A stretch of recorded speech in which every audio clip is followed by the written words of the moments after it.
This documentary, called Not All Scars Are Visible, spotlights the long-term impact of injuries sustained by some women, men, children, and youth. These are victims of human rights violations in the Gambia under the regime of Yahya Jammeh. State actors subjected these victims to acts of torture, cruel, inhumane, and degrading treatment. And as a result, the victims were injured and have since continued to suffer from a disability and/or have been left with debilitating health conditions. The victims in this documentary, as well as some of their family members, shed light on why they are the way they are.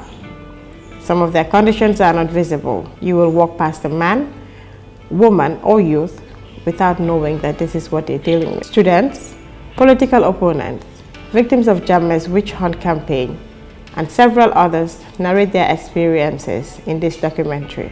Here are their stories. Man maa ngi tudd Umi Jaañ, tenant 11 April victim survivors. Man nag bokk ma woon si gerewi xale yi te moom dafa fekk maa ngi suñ kër suma rakam mu ngi nekkoon school ice mu ngi tudd Ana Jaañ.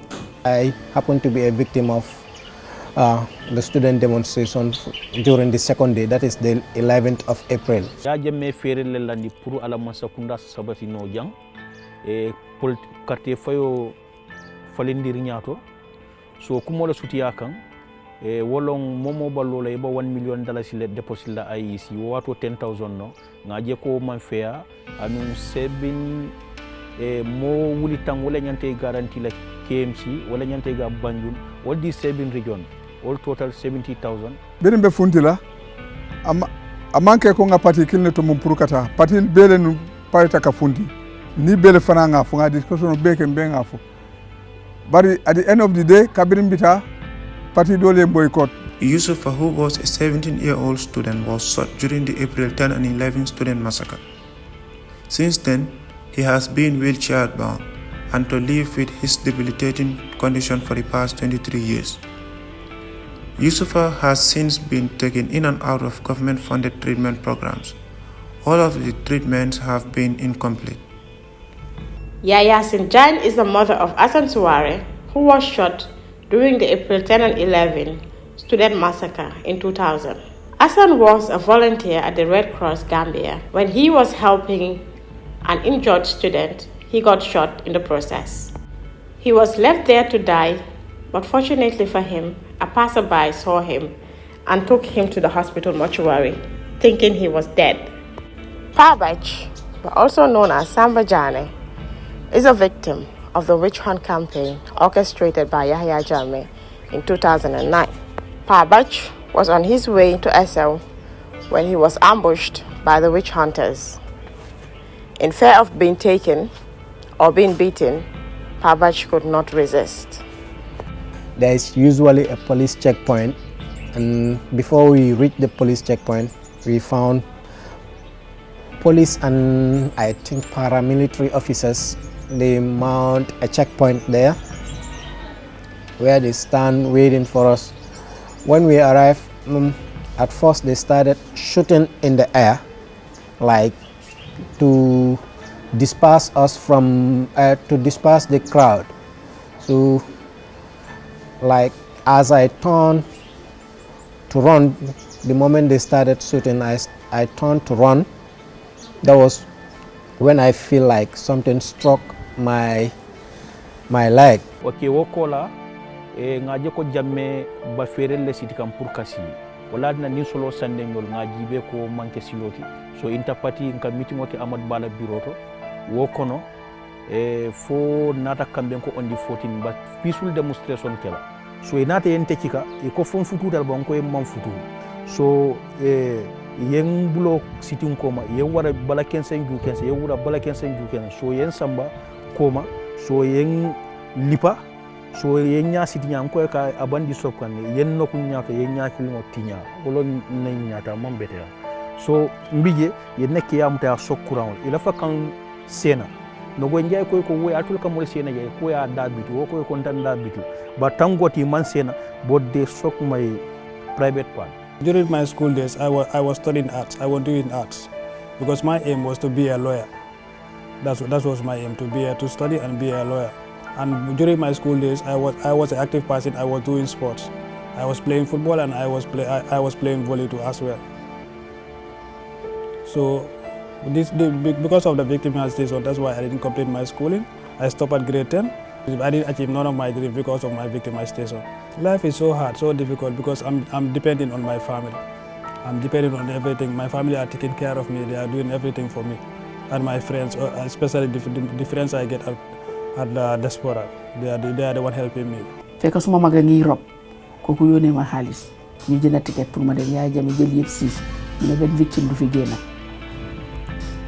noonu la kooku meree door di binda si paper yi di saaga di wax di binda di séegi paper yi di wax so gars yi trig loxo bi third one bi loxo bi am naa ci 12 opération bi ma nekkee lopitaanu Banjul loxo bi bañ gars yi dañu opéré ko ñu seet la si nekk tojiti bali ñu génnee ko nko e karte fa iko ngi be fala warange sena betani lan fenke bay kan sol sena mina belari ya mutaten nge sena warange fa nko ente ko alente mutale min diata la ali o kentela eniti ya kena don ntenga utal iko ngaite fatiyatale iko nge sai be fala le nko e kamfa ko nga ndereta nko ente niyo alal bulu atol be min keral bol ke batol te altem fala no ni ala ko be fala bimbe fala bani ala konte fala te fala. He was then taken to Fort Bullen for 4 hours and then to Baba Job's home in Kotu. He was given a concoction to drink, where he lost consciousness. Upon regaining consciousness, Babach realized that his stomach had been swollen. He had lost pounds of flesh from both of his legs. He had to stay in their custody for 4 days without proper treatment, and then he was left to go home untreated. Upon arriving in his hometown, he was taken to SL Clinic, where he could not be treated but referred to RVTH. They just hold me, like 3 of them, and then rush me to the hospital. That's the SL hospital. Upon arriving at the hospital, I was still conscious. I can still feel, I can hear people talking, but I was definitely feeling a lot of pain and I was losing a lot of blood. I think the last thing that I can remember was he's going to be referred to Banjul. Ben yon la musa fekke asan fuñ ko dress mu ne dootut am ki ñuy dress ma biir doom bi dootu ko gis ak dom adama bi génne li fiñ bi defal asan ci biiram bi ñu ko dressé noonu bi ma gis biir yi ba dootu dress asan ma toog fii ci l'hôpital ki métti na ñu rey sa doom métti na ñu fetal sa doom xale bu ndaw bem nekk genn waale te dara mënuloo wax ne lii la ci nguur gi def wala lii la ci nguur gi wax. waaye nguur gi joxuñ ma dara yëguñ sax ne maa ngi dund yëguñ ci man dara. booba dama wax dëgg yàlla boobu parce que booba dama daan béy dama daan am gerte am dugub dem na ba ci ney ma daan liggéey juróom-benn ney ma daan liggéey yëpp maa leen moom waaye fi mu ne nii kawar li gën a tuuti sax xaw ma jaay naa ko Fajoor benn nag xew ma maa moom ñëpp jaay naa ko Fajoor loolu moom bu set góom daa ne ci man xam nga góom bi faj nañ ko wér am ngi métti juub waaye lii nag fa ne loo xam ne dafay ñëw de mamataar suma doom dañu ko yow sa bàyyi jàppoon na gën a dem kooku bu amee doom dañu ko wax ko yow sa maam di jàppoon na gën a dem nga ñaayel ngaje ko mbe sorondinde mbe 14 days ngor ko enaye wo ko la nartan sama mile to central prison na karse keje kubi na puru banko se falling nim banko falta mol se firi nin tol fara bar banko se falling tol dingol le bijani ma maringol wol se banko enjoy but still now wo enjoy manke no the same time ngamin kelenum still now ko si far kana sa inte because mol min ya ken tolla sa wolle be santo wolte bar falan tole iko reparation kabrin tiara ci wato kana fo bi han bi fem manke iba fola atekela. We were like there for more than 2 months when my condition was getting worse by the day, because like here they didn't realize my blood vessels were damaged. Just some like 4 to 5 of my blood vessels that were cut, so the blood was not flowing down my leg, and then around my toes it started developing a gangrene, and then there was like a demarcation line on it, and there was no blood. It started dying, so it's to the extent that all my toes were all gangrene and they were all black. They were no more functioning, and every day I will be having medications, taking like injections. Like every day I will take something like 8 to 9 injections daily, antibiotics just. So bi ñëwee mari na gis loxo bi néewi mu seen ma extrait through extrait bi ñu dem appointment bi on Thursday ñu delluwaat ñu seet ko si biir dugal ko si biir lifinam bi mu seet ko mu ne Lamin naaf si dañ ko dog moo tax loxo bi deret daw ndox mënta daw.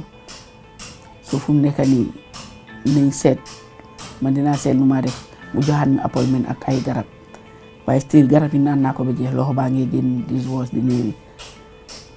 So mu seet ñu demaat extrait mu ne loxo baa ngi getting worse because of deret daw naaf si daw. Nañ try mu bindal ma medical report ma dem overseas Germany wala America.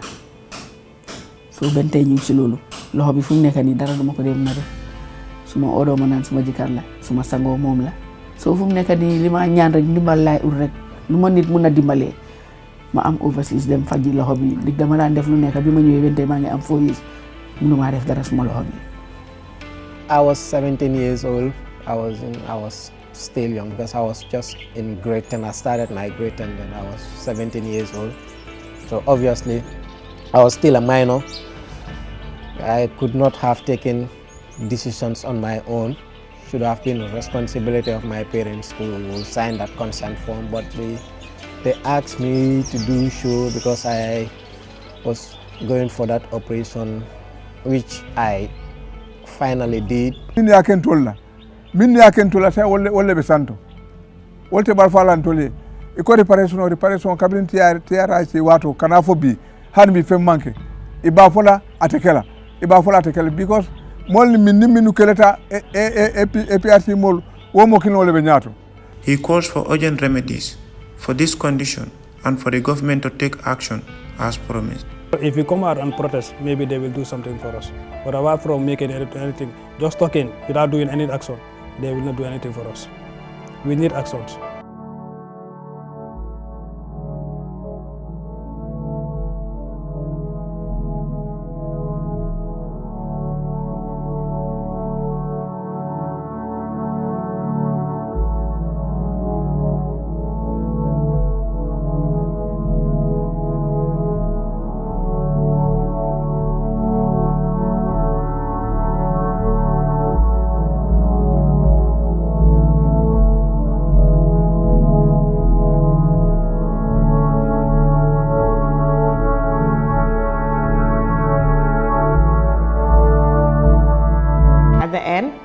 Theirs is a call for action, for justice, accountability, and for appropriate measures and timely reparations.